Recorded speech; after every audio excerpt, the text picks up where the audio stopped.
आत्मदेव जी ना बड़े सरल व्यक्ति थे, बड़े ज्ञानी थे, बड़े पढ़े लिखे थे।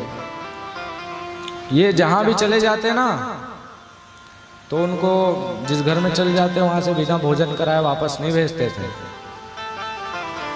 और इनकी पत्नी जो थी जस्ट उल्टी थी। कैसे थी? बोले जब तक किसी से झगड़ा नहीं करती थी तब तक इसका भोजन पचता नहीं था। आत्मदेव जी के पास धन की, अर्थ की कोई कमी नहीं थी, लेकिन पुत्र का अभाव था, पुत्र नहीं थे।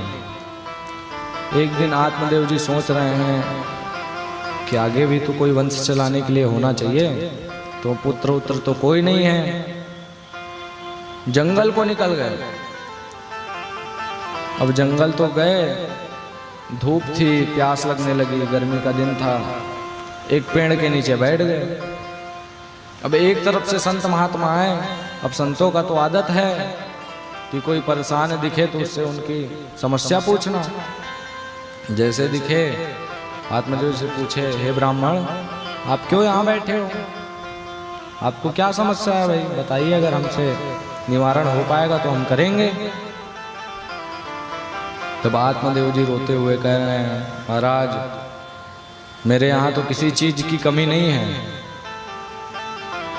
बस पुत्र नहीं है।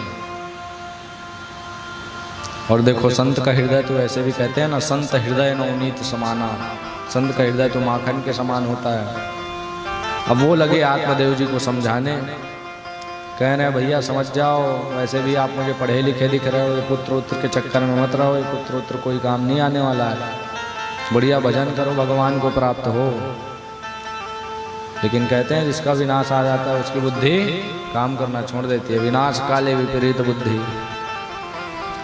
रावण को उसकी पत्नी मंदोदरी ने समझाया था, उसके भाई विभीषण ने समझाया था, कुंभकर्ण ने समझाया था, लेकिन जिसका विनाश आ गया है उसको कोई नहीं समझा सकता। वैसे ही समझा रहे हैं संत जी कि आत्मदेव जी आप बात मानिए, पुत्र उत्तर के चक्कर में मत पड़िए। वैसे भी आप मुझे बड़े ज्ञानी लग रहे हैं क्योंकि ब्राह्मण हैं। आत्मदेव जी नहीं समझे और संत से कहने लगे कि भैया अब आपने मुझसे समस्या पूछी है तो आपको पुत्र देना पड़ेगा, नहीं तो यहीं सर पटक पटक कर प्राण त्याग देंगे। अब संत मन में सोचने लगे, भैया मैं तो यहाँ इसका भला करने आया था, ये तो दुविधा में डाल दिया। अब संत भी सोचे क्या करें क्या करें, क्योंकि भैया अगर आत्मदेव जी सर पटक पटक कर मृत्यु को त्याग देते तो संत को ब्रह्महत्या का पाप लगता। बोले ठीक है, आप अपनी झोली से एक फल निकाला और दे दिए। बोले ये लो, जाओ अपनी पत्नी को खिला देना। देखो ऐसे तो आत्मदेव जी के 7 जन्म तक पुत्र नहीं होने वाले थे, क्योंकि पहले के संत महात्मा और अब के संत महात्मा को कोई कोई देख के जो है बता देते हैं भैया तुम्हारा ऐसा होगा वैसा होगा। वैसे ही पहले ही संत ने बता दिया था कि 7 जन्मावधि तो पुत्रों ने वन्य। बोले 1 जन्म की बात करते हो, 7 जन्म तक तुम्हें पुत्र की प्राप्ति नहीं होगी। फिर भी आत्मदेव जी नहीं माने। बोले लो भैया फल, और अपनी पत्नी से बोल देना कि 1 साल तक सत्यम शौचम दया दान नेक भक्तम तु भोजनम। बोले 1 साल तक अगर वो सत्यता पर चलती है, झूठ नहीं बोलती, एक समय भोजन करना है और दान करना है, दया करना है, ये है, ऐसा ऐसा करना, उसके बाद बड़ा ही निर्मल पुत्र प्राप्त होगा जो आपके नाम को ऊंचा करेगा।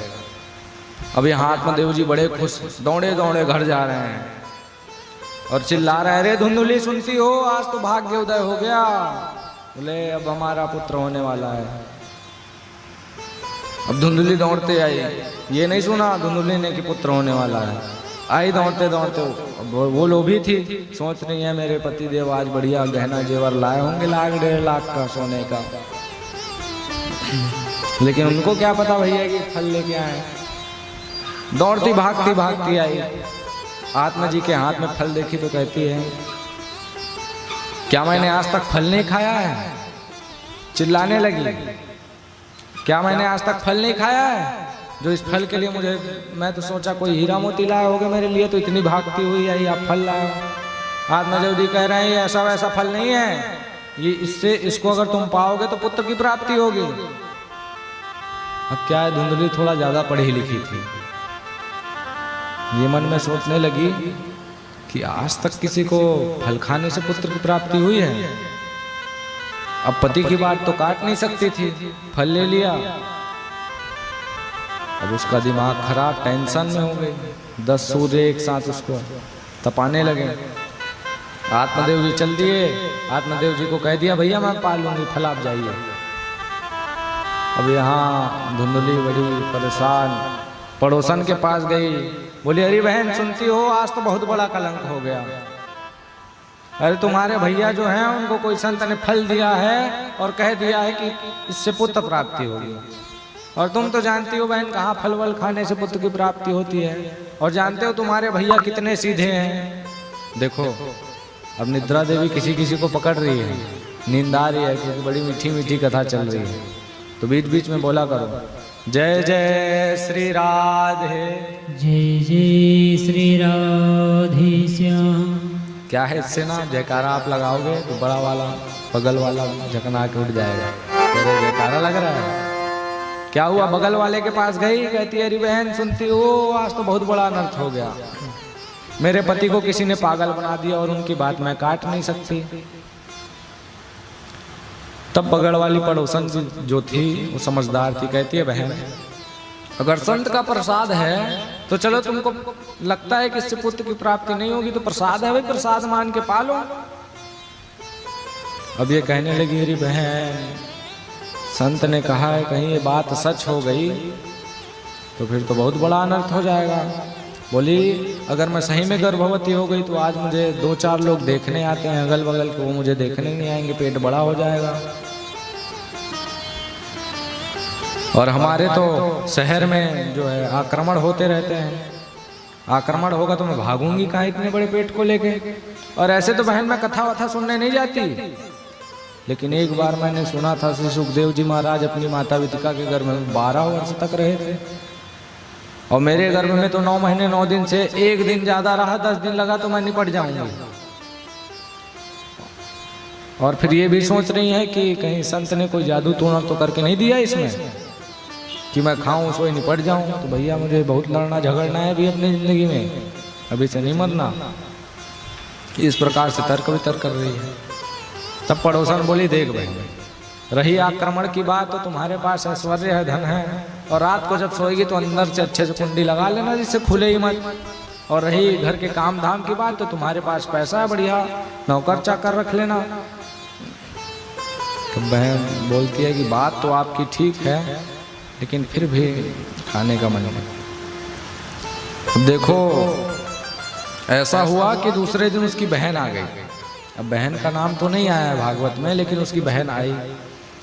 अब बहन से बोलने लगी, अपने जीजा जी को तो जानते हो कितने भोले भाले हैं, गए थे जंगल पुत्र प्राप्ति के लिए कि मेरा पुत्र नहीं है आज मैं मरूंगा, तो किसी संत महात्मा ने फल दे दिया और कह दिया कि पुत्र होगा, और नियम बता दिया कि दान करना दया करना। तू बहन जानती है मैं तो एक जगह के जगह 4 टाइम भोजन करती हूँ, और दिन में कम से कम 100 जब तक झूठ नहीं बोलूंगी तब तक मेरे पेट का कुछ नहीं होगा, पचेगा ही नहीं भोजन।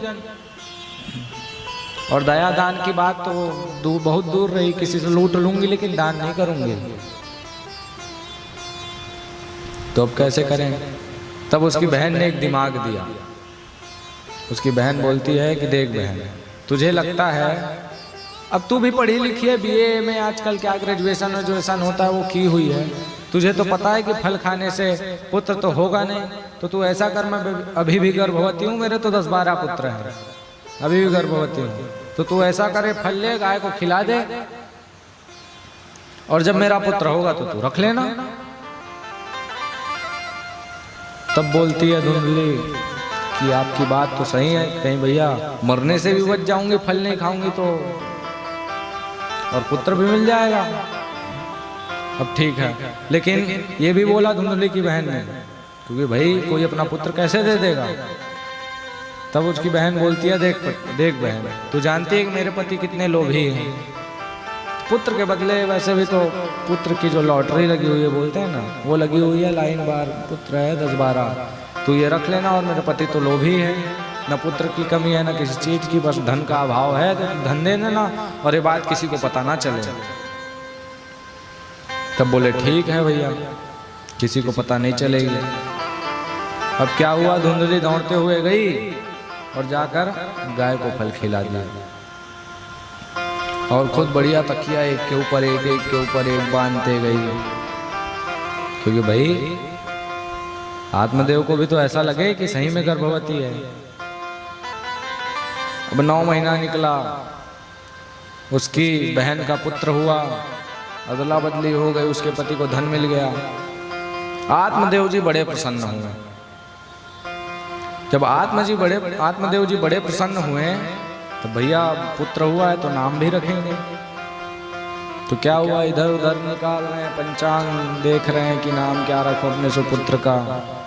तब धुंधली बोलती है, 9 महीने 9 दिन तक मैंने गर्भ में रखा, मैंने कष्ट सहा, और नाम रखने तुम आओगे, बड़े ज्ञानी बन रहे हो। बोले नहीं, मैं धुंधली हूँ, मेरा पुत्र होगा धुंधकारी।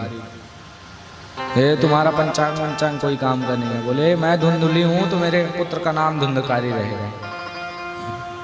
कुछ दिन बीतने के बाद उस गाय ने भी एक बछड़े को जन्म दिया जो मनुष्य के समान थे, बस उसके कान जो थे ना वो गाय के समान थे। बड़ा ही दिव्य पुत्र था, तेजवान, बड़ा ही तपस्वी। अब सभी उन दर्शन करने आ रहे हैं, आदमियां कह रहे हैं, चर्चा चल रही है कि भैया देने वाला जब भी देता छप्पर फाड़ के। बोले कुछ दिन पहले आत्मदेव जी एक पुत्र को तरस रहे थे, आज 2-2 पुत्र हो गए। और जो पुत्र हुए थे ना गाय से, तो उनके कान जो थे गाय के समान थे, इसलिए उनका नाम क्या रखा, गोकर्ण। बोलिए गोकर्ण महाराज की जय हो। अभी क्या हुआ कि जब दोनों बड़े हुए तो एक तो बड़ा ज्ञानी बना, गोकर्ण पंडितो ज्ञानी धुंधकारी महाखला। बोले गोकर्ण जी तो पूरे अपने पिता पर गए, क्योंकि भाई आत्मदेव जी भी बड़े पढ़े लिखे थे। तो गोकर्ण जी का अभिमान सम्मान वैसा ही था कि वो जिस घर में चल जाए वहां भोजन करे बिना नहीं आते थे। और ये धुंधकारी महाखला हो गया। खल यानी ख से खेलना, ला से लड़ना, इसका दूसरा कोई काम ही नहीं था, केवल खाता और लड़ता, अपवित्र रहता सदा, जैसे आजकल के मनुष्य हो गए हैं। किसी भी टाइम सोता, किसी भी टाइम उठता, किसी के यहाँ कोई व्यक्ति खत्म हो गया सबको छूते हुए आता। कहते हैं ना कि जिसके यहाँ मृत्यु हो जाती है तो छूना नहीं चाहिए, शुद्धता आ जाती है, तो सबको छू के आता बढ़िया। 1-1 महीने तक नहीं नहाता, जस्ट अपोजिट हुआ। मतलब कहने का मतलब ये है कि धुंधली का पूरा गुण धुंधकारी पर आया और 2 गुना ज्यादा आ गया। धुंधली तो रोज नहा धोती थी, सिंदूर इंदूर लगाती थी, लेकिन धुंधकारी तो महीनों तक नहीं नहाता था। तब क्या हुआ,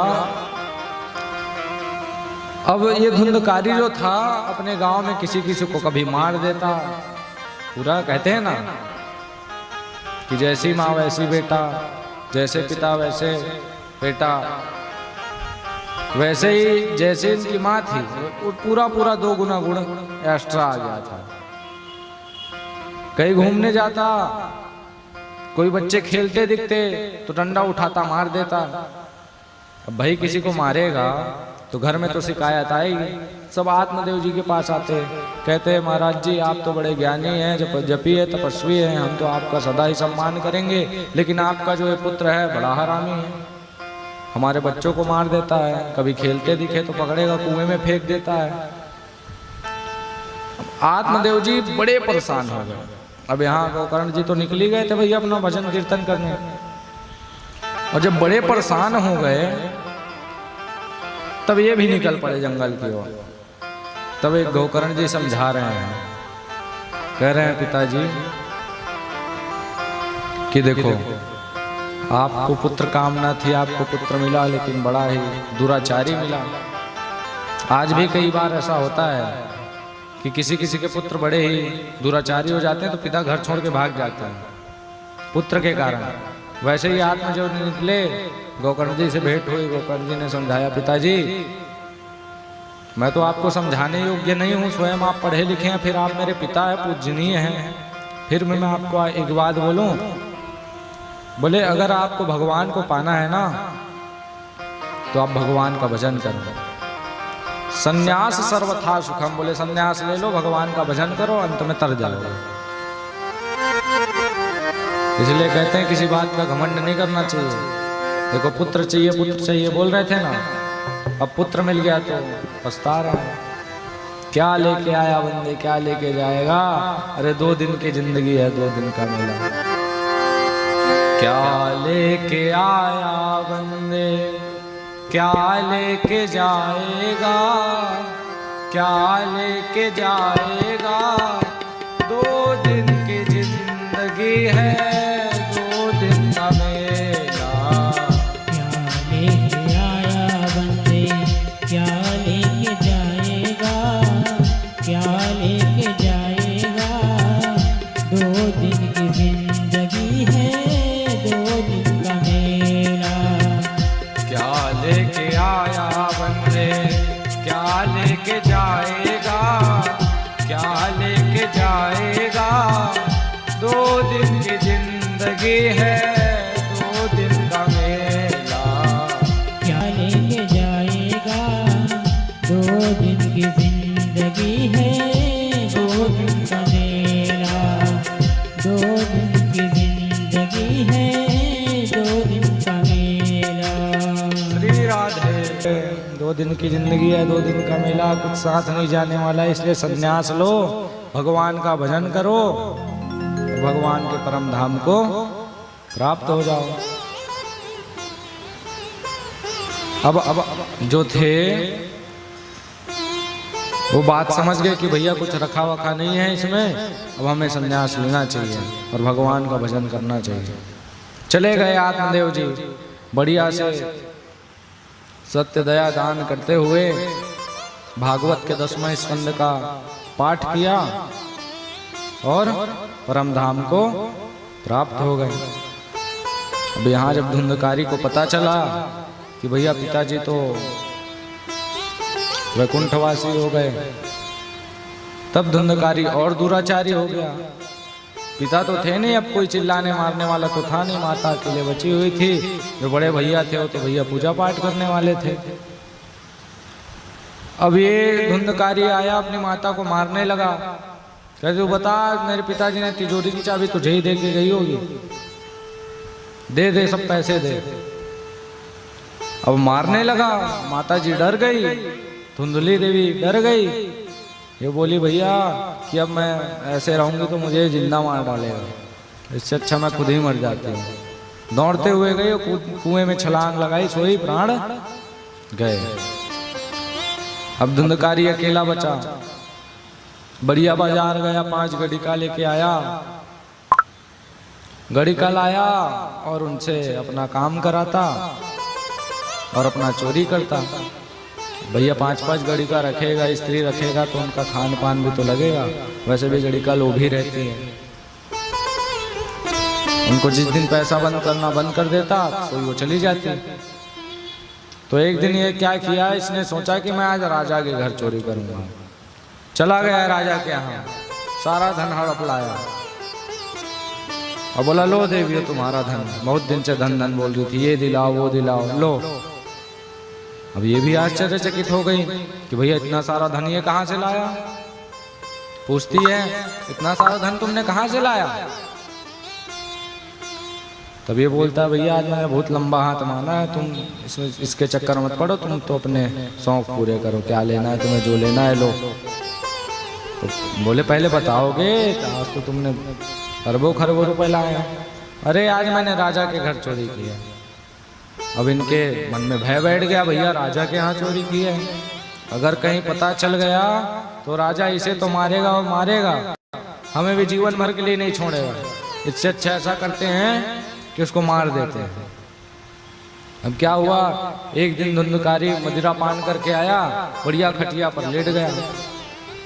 अब 5 गणिकाओं ने सोचा इसे मार दिया जाए, कहीं ये बात किसी को पता चली कि ये राजा के घर चोरी किया है तो फिर हमारा टिकट कट जाएगा। अब 5 गणिकाओं ने 2 गणिकाओं ने पैर पकड़ा, 2 गणिकाओं ने हाथ पकड़ा और एक जलता हुआ चूल्हे से लकड़ी लाई, इसके मुंह में डाल दिया। सोई धुंधकारी फड़फड़ाता हुआ प्राण त्याग दिया। अब ये तो बन गया प्रेत, क्योंकि ठहरा पापी तो था ही, जीवन में आज तक इसने पुण्य तो किया था नहीं, अभी भटकने लगा। एक दिन क्या हुआ, गोकर्ण जी तीर्थ यात्रा करते हुए घर को आए और उन्होंने सोचा कि मैं आज रात्रि यहीं रुक जाता हूँ। तो घर बहुत दिन से बंद था और गांव वालों द्वारा पता चले कि धुंधकारी सब निपट गए। तो पहले तो गया जी गए श्राद्ध करने, गया जी में श्राद्ध किया, घर आए, साफ सफाई किया, लेट गए। अब जैसे ही उनकी आंख लगने वाली थी, कभी भैंस के रूप में प्रकट हो जाता धुंधकारी, तो कभी गाय के, तो कभी राक्षस, तो कभी प्रेत, कभी वो अंडर के रूप में। गोकर्ण जी तो बड़े महान थे, समझ गए कि ये कोई ना कोई है भाई, कभी गाय बन जा रहा है, कभी बैल बन जा रहा है, कभी भैंस बन जा रहा है, कभी आदमी बन जा रहा है। तब पूछे, हे भैया तुम कौन हो? मैं इतने दिन से तो थका हुआ तीर्थ यात्रा करके आज आया हूँ, मुझे आराम तुम करने नहीं दे रहे हो। अब धुंधकारी इतना पापी था कि वो बोल भी नहीं पाता था, प्रेत बन गया, प्रेत बोल नहीं सकते, वो बोल भी नहीं पा रहा था, बस इशारा में ऐसे ऐसे करता। तब बोले भैया तुम कौन हो? तब इशारा करके बताया भैया मैं बोल नहीं सकता। तब गोकर्ण जी ने अपने कमंडल से जल निकाला, थोड़ा जल छिटा तो थोड़ी अपनी शक्ति प्रदान की, क्योंकि संध्योपासित ब्राह्मण थे गोकर्ण जी। तो धुंधकारी पे बोलने की शक्ति आ गई। अब धुंधकारी बोला भैया मैं आपका भाई धुंधकारी। गोकर्ण जी को विश्वास नहीं हुआ, तुम प्रेत बन गए? बोले भैया मैंने अपने जीवन में इतने पाप किए कि मुझे प्रेत बनना पड़ा, क्योंकि मैंने आज तक भगवान का राम करके नाम ही नहीं लिया है, इसलिए भैया मैं प्रेत बन गया, आप ही कुछ कीजिए। अब भैया थे भाई, भाई की तकलीफ भाई नहीं देख सकता। भैया सुबह गए गांव वालों के पास और कह रहे हैं कि मेरा भाई जो है धुंधकारी वो प्रेत बन गया है, और प्रेत बन गया है तो उसका मोक्ष कैसे कराया जाए, अब इसका मोक्ष कैसे करें। तो गए गांव वालों के पास, सभी ने सभी धर्मशास्त्र उलट पुलट कर दिए, लेकिन भाई प्रेत का कोई निवारण ही नहीं मिला, किसकी मुक्ति कैसे होगी। तब गांव वालों ने कहा कि आप सूर्य नारायण भगवान की उपासना करें और सूर्य नारायण भगवान प्रसन्न हो जाएंगे, उसके बाद तुम्हें बता देंगे कि भाई क्या करोगे तो आपका भाई तर जाएगा। अब गोकर्ण जी सोचे, फिर रात को आए और सोचे, फिर सो गए, फिर वो सताने लगा। फिर सोचे, कहने लगे मैंने तो गया जी का श्राद्ध किया है, और गया में तो श्राद्ध करने से बड़े बड़े महापापी तर जाते हैं। धुंधकारी से पूछते हैं, क्यों भैया मैंने तो गया जी में माता के प्रति, पिता के लिए, आपके लिए गया जी में तो श्राद्ध करके आया हूँ। बोले भैया मैंने इतने बड़े बड़े पाप किए हैं कि आप 100 गया श्राद्ध भी कर दोगे ना तो मैं तरने वाला नहीं हूं। अब गोकर्ण जी सूर्य भगवान की उपासना करने लगे, इतनी कठोर तपस्या की कि सूर्य नारायण जी चलते रहते हैं ना रथ में, रोक दिया पूरा रथ। सूर्य भगवान बोलते हैं, क्यों भैया, उनका सारथी है ना अरुण जो रथ चलाता है, उनसे बोले कैसे भैया रथ कैसे रुक गई? बोले नहीं पता महाराज, ये आगे बढ़ ही नहीं रही है, 7 के 7 घोड़े रुक गए। सूर्यदेव ने ध्यान लगाया कि बात क्या है, तब पता चला कि गोकर्ण जी ने तप किया है। गए गोकर्ण जी के पास, पूछते हैं भैया आपने इतना भारी तप क्यों किया? बोले मेरा भाई है जिसने पूरे जन्म भर पाप किया है, वो तरेगा कैसे, आप ये बता दीजिए, क्योंकि मैं अपने भाई को पीड़ा में नहीं देख सकता। सूर्य भगवान ने बोला श्रीमद् भागवत का पारायण करो, सब सही हो जाएगा। ऐसा कहकर सूर्य भगवान चले गए। अब यहाँ चातुर्मास आया, बढ़िया भागवत की तैयारी हुई। गोकर्ण जी बड़े स्थान पर बैठ गए, उच्च स्थान पर। पूरे गांव वाले कथा श्रवण करने बैठ गए। अब जब कथा चालू हुई तब धुंधकारी भी देखने लगा, भैया प्रेत तो था कि कहाँ बैठूं कहाँ बैठूं कहाँ बैठूं। तब उसे 7 गांठ वाला बांस दिखा, वहां पर वो बैठ गया।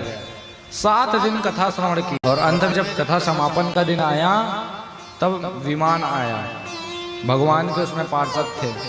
धुंधकारी दिव्य रूप में प्रकट हो गया, बढ़िया एकदम तेजवान, तिलक विलक लगाए, पगड़ी गगड़ी मारे, प्रकट हो गए।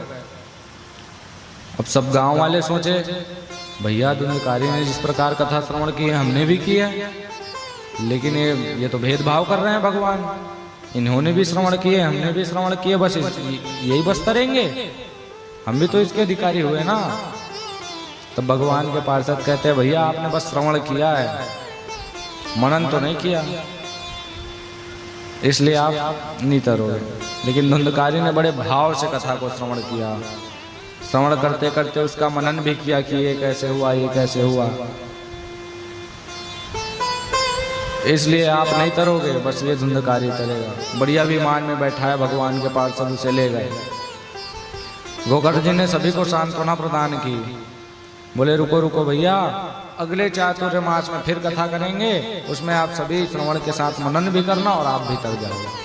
फिर चातुर्मास आया, बढ़िया भव्य कथा की तैयारी हुई। गोकर्ण जी कथा सुनाए और सभी के सभी तर गए। इसलिए श्रीमद् भागवत महापुराण को सबसे बड़ा महान माना गया है ग्रंथ।